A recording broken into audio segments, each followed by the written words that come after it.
32 years, Nallipera, mass in the left breast, 3 centimeters irregular, with a family history of maternal grandmother with a pancreatic CA, maternal aunt, a postmenopausal breast CA, and maternal uncle with melanoma. The cancer diagnosis is a core needle biopsy, invasive ductal breast cancer with ER positive 95%, PR positive 95%, HER2 and mu positive with no nodes. With this, I would like to request Dr. Sampada ma'am to give insight on this case from your point of view. First, I would like to know she is married or not married. She is married but Nallipara, not having kids. Okay, so she is diagnosed with breast cancer, which is ER, PR, and HER2 new positive. Yes. She has 3 centimeter lesion and has got no nodes.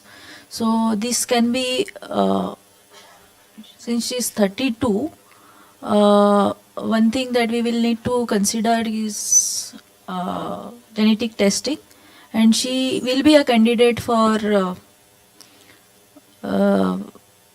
we have to consider the breast ratio, whether if she opts for breast conservative surgery and if the breast ratio is okay, she will be for breast conservative surgery with sentinel lymph node biopsy.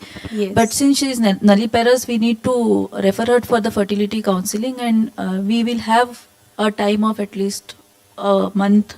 Yes. Time for you to work on. Yeah, so as madam has said that with these cases, as you have rightly pointed out, that genetic testing is very, very important, because that we have the implication further like PGDs in that, and as you said, the month's time is available. So I would like to ask Dr. Suvarna, from the fertility point of view, what would be our options to these patients? First of all, thank you, Dr. Snehal, for inviting me here. Thank you. Yeah, so she's 32-year lady. Yeah, genetic counseling is most important.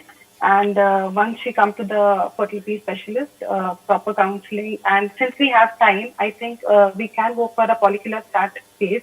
Yes. Definitely, after the proper counseling, we can start with the stimulation. Antagonist protocol is a preferred protocol here with the agonist trigger. Yes. And as you have already mentioned in your previous slides, definitely we'll add on letrozole to keep the estrogen levels as low as possible. Yes. So as to, since she is estrogen and progesterone receptor positive, so that the levels of estrogen are maintained, and again, the flaring up of the disease can be prevented. And once agonist trigger and the pickup has to be done, and then we can do oocyte cryopreservation as, she is married, so we can definitely do embryo cryopreservation for her. Yeah. And once she is done with the disease treatment, she can follow up again for the embryo transfer. Yes. Embryo transfer. Yeah, thank you so much, Dr. Suvarna. So, ma'am, as you said that it can be a breast conservative surgery. So, what are the things? Suppose now she goes further and we go for the pregnancy. Of course, as we have mentioned here, like some directed therapies, we need to give some time, like around 7 months after the therapy, or say if it can be 3 months, and as Dr. Suvarna rightly mentioned, we have a different protocols. But after the breast conservative surgeries, what are the possibilities like in the breastfeeding later on? In the contralateral breast, she will have no problem. Yes. Okay. It depends on the location of the tumor. If the tumor is centrally located and we end up excising all the ducts, yes, then it becomes possible to breastfeed. But if it is laterally located tumor, most of the time they will be able to breastfeed. Okay. So those are the things. Okay. Thank you, ma'am. So we will move on to our next scenario. Yes, please, ma'am. Yeah. Is PGD since you mentioned she has got BRCA2 mutation? Yes. So in such cases, when you do embryo cryopreservation, do you do PGD, pre-implantation genetic diagnosis? Yes. Because ideally it is important to reduce the risk of transmission So to you the routinely look at offsprings. the BRCA testing Yeah. in those embryos If and you discard them? Yes, yes. So generally the embryo biopsy is done. I think Sangeeta will be telling it is done at day 5 stage. So I think you can. So what is the risk of losing that embryo if you do a biopsy of that embryo? Uh, the chances are almost say 20%. Usually we do the embryo freezing on day 5, and we do the biopsy, then followed by that we freeze them, and the report usually comes say in a week or so. So anyway the transfer would be at the later stage. So those embryos which are like positive, then we discard them immediately. Okay, but if you have done a biopsy of an embryo and turns out negative, the chances there are 50% chances that a embryo will be positive. That's So do you retrieve more embryos? In that case, you give more stimulation and retrieve more if it is BRCA mutated patient or something like that? Especially, yes, with the stimulation point of view, as you rightly said, we are going to miss many embryos, and they will be segregated. They will be segregated. I mean, they will be frozen separately, and because to identify after we get the report and we discard them. Yes, as you said, ma'am, ki it is we have got 4 weeks time. If suppose, yes, we would like to go for the double stimulation. Ideally, yeah, we cannot have the hyperstimulation. It is always the control ovarian stimulation. But in such a situations, especially when we suspect these kind of genetic problems, and if it is diagnosed, we would like to have the double stimulations, so that immediately after the one egg pickup, we immediately start the stimulation, which will be the luteal phase start. One is a follicular phase, one is a luteal phase, and we go for the 2 stimulations to have the maximum pool of the embryos. Yes. Okay, even with the control ovarian stimulation, what is the range of estrogens as compared to your natural cycle? Yes. Especially if it is only ERPR strongly positive, HER2 negative, then it is ERPR driven tumor. Yes. So, or a endometrial cancers which is Yes. ERPR positive.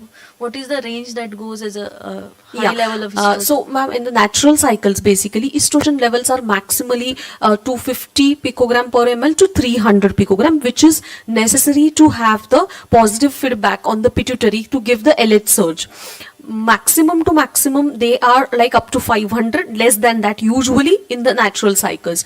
So as especially in such a estrogen sensitive tumors, either this one or endometrial carcinomas, we would like to go with these stimulations with the letrozole, because in the controlled ovarian stimulation with say around 12 to 14 follicles where eggs we are retrieving per egg, generally 200 per mature egg, we have 200 picogram per ml is the estrogen level. So sometimes we expect it to be 2000 to 2500 picograms, but definitely with the use of the letrozole from the beginning of the cycle till we continue even after the stimulation, it will be maintained as low as 100 to 150 picogram, which is almost similar, like, or even less than that as that of like the natural cycle. And we have got, like, we have 2 types of aromatase inhibitor, letrozole and anastrozole, but instead of anastrozole, letrozole works better. It has been proven. Even instead of tamoxifen, letrozole is much better, because it, with the dose of the 5 milligram per day, it can achieve this level. As well as after we retrieve, still the levels are higher. That time, we, along with the letrozole, we continue the GnRH antagonist to continue further, and we monitor the E2 levels every 48 hours. So as till the time they are below 50 picogram, we continue this therapy. Okay. And you found it to be normal. When you transfer it, is there a chance of losing that embryo? Is there a chance it is more higher than the normal IVF cycle? And is there a chance of having anomalies in that baby if you have biopsied that embryo? Is that risk there? Biopsy per se, the biopsy is not in the inner cell mass. We do the biopsy in the trophectoderm cell. So, Okay. which actually doesn't mimic the inner cell mass. That's a drawback of it, but still we do the trophectoderm cell. So losing of an embryo is very minimal, though I wouldn't say no, but very minimal. The chances of aneuploidy, again, as I said, it's in the trophectoderm cell, not the inner cell mass. So, which actually truly doesn't give the result of the inner cell mass. So, aneuploidy might occur, yes. But the chances are minimal because it is the routine technique and we follow that even in the routine patients also having the known genetic problem. But definitely because of these some side effects, it is not done as a screening. We don't prefer it as a PGS, which is pre-implantation genetic screening. We prefer it as a diagnosis when the known genetic problem is there. Okay. Yeah. Thank you so much, ma'am.